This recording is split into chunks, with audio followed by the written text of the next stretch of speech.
also, I don't know. I think you can probably see in the background, the gallery's walls behind us, they're black, right? And I think that was an intentional idea to do something completely different to everybody else. Yeah, for Instagram, we had red walls and blue walls and black walls. So we have the whole time very bold colors.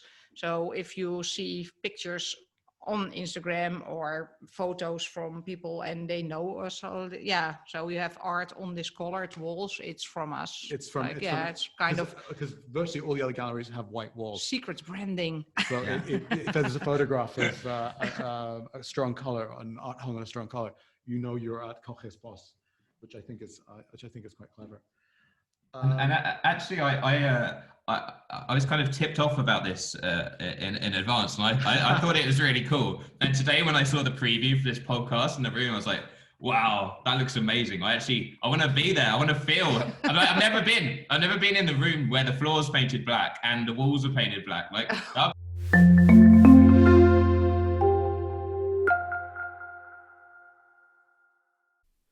What secrets do art professionals use to craft online content that engages with followers in a targeted way?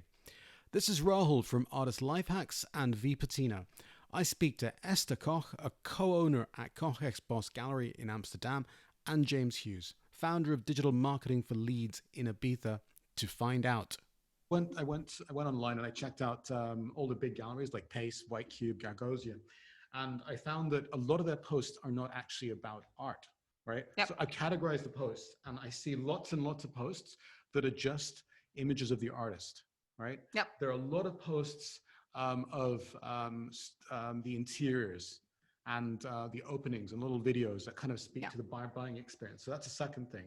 The other thing that we have is lots of posts of the artists that work in the studio. Yep. Kind of like behind the scene stuff. And then the last two posts I kind of have, there's lots of posts of just weird stuff, like just looking at it going, what is happening? And it's just not much of it, but like there's stuff that happens, it's just like, what?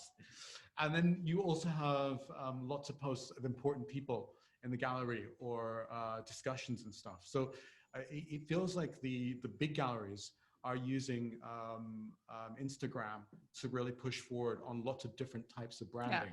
Yeah, building the stories about the artists and everything. Yeah. And I think that probably makes sense because it's super nice.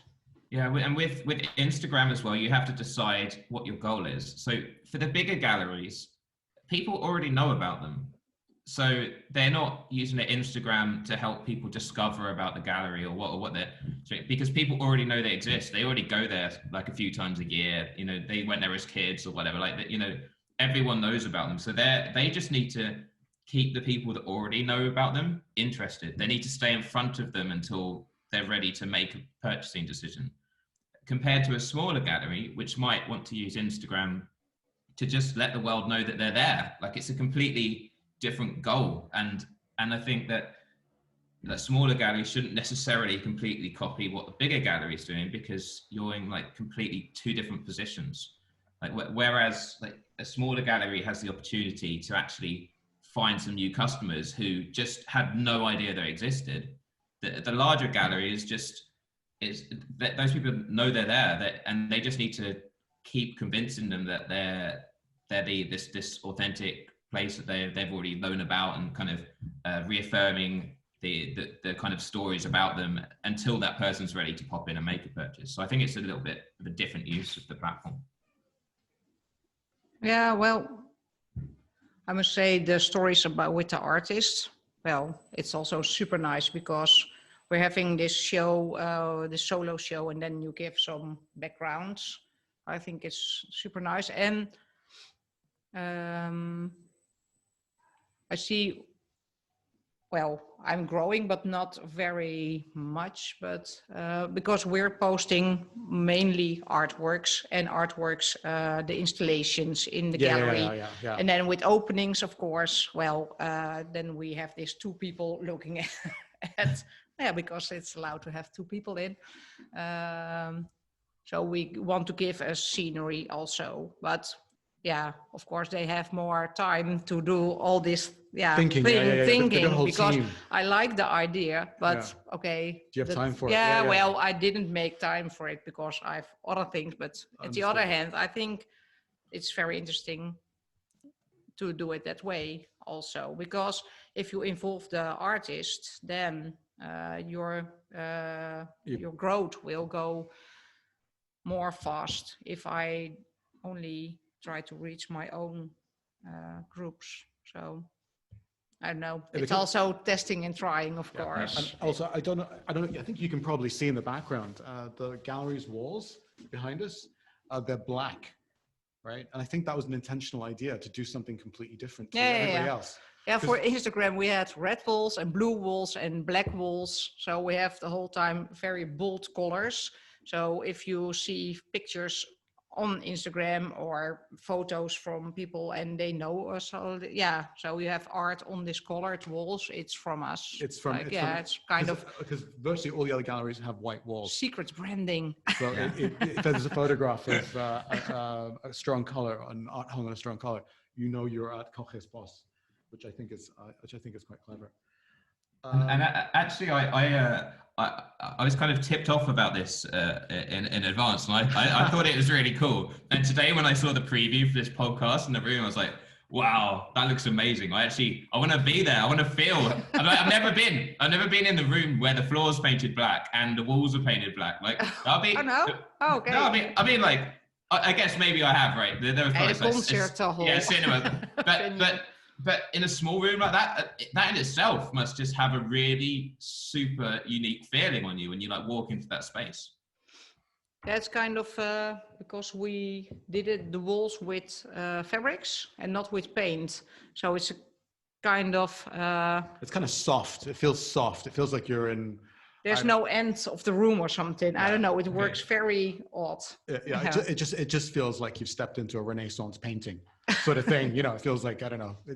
It doesn't feel quite like a luxury court, but you know the way that you go to chateaus in France and the wallpaper is made out of silk or something. Oh yeah, with this velvet. Velvet material. yeah. That's the way it feels. Though it's you know, it's not gold inlaid and all that kind of stuff, but it's good. One of the other things that I found really interesting about what you did was, okay, we were talking about using social media to tell a story, right? But you've also been using social media to try and understand what your clients might need or might want. Yeah, so I think for us, it all started at the end of 2017 when we, one of the things that was like really core to our brand was really amazing artists. Like our audition process was like really, really hard to pass. We had like training, mentoring, the DJs and pianists were phenomenal. But with the DJs, even though they were like the best, we found it really hard to communicate that to just a normal person. Because most of our clients weren't music experts, because I guess like musicians have musician friends, so they get them for the wedding, right? So we're marketing to kind of like fans of music, but not experts of music. And we had our DJs who were amazing, and we were like, great, you're going to dance the whole night. It's going to sound amazing. But then you had Disco Dave from the local pub, who also on his website said, you're going to dance all night and it's going to sound amazing. And like, how do you explain that difference without using any complicated terms to people who are fans but don't know anything, you know, have no expertise? And we just couldn't get past that for a while. We were thinking about it. And then I started having conversations with some people I knew who just were not fans of DJs or the music that I played, because I thought they would be the best people. They have the least knowledge. Yeah. And I was chatting to my mother-in-law, and she came back from a holiday, and she was like, oh, there was this great DJ playing. And I was like, oh, that's odd. Did you go and see him? She's like, no, but he was next door. We could see from our hotel, a big stage, thousands of people. And he was like, he was a real DJ, you know, like an Ibiza DJ. Oh, yeah. A real DJ. Yeah. I know. And then she said, oh, Ibiza DJ. And I thought, well, yeah, maybe that's a thing, because I guess a general assumption that's true is that if you DJ in Ibiza, then you've kind of made it as a DJ. Like only the best DJs in the world play in Ibiza.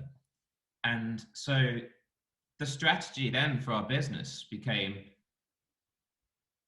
I need to play it in Ibiza, because then we can say our DJs have played in Ibiza or been trained by someone who has, compared to Disco Dave, who hasn't. And that's like a really clear-cut thing. So I took my entire savings and booked 7 weeks in a villa in Ibiza the following summer, 2018. Took my family over, and every single day and night, I just relentlessly networked until a few people caved in and gave me the opportunity to play. And that season, I played for Beautiful People's Boat Party. I played at the super clubs as Paradise and Eden. And right at the end of the season, we got an invitation to do a live set from Ibiza's premium luxury hotel. It's like a super 5-star hotel, and it's got an amphitheater cut into the top of the cliffs. Okay. Wow. And you have like the sun setting behind you. So, okay, I'm with you. so I flew over the sax player I worked with to Ibiza, and we got given 2 hours to get a film crew in, do a 1-hour set, and then leave. Yeah. And we've been like preparing in the run up to it and we got this footage, and that actually has become our biggest league magnet. The video itself's now got like way over 500,000 views on YouTube. Yeah, you built your stories then, and now you can use them, of course.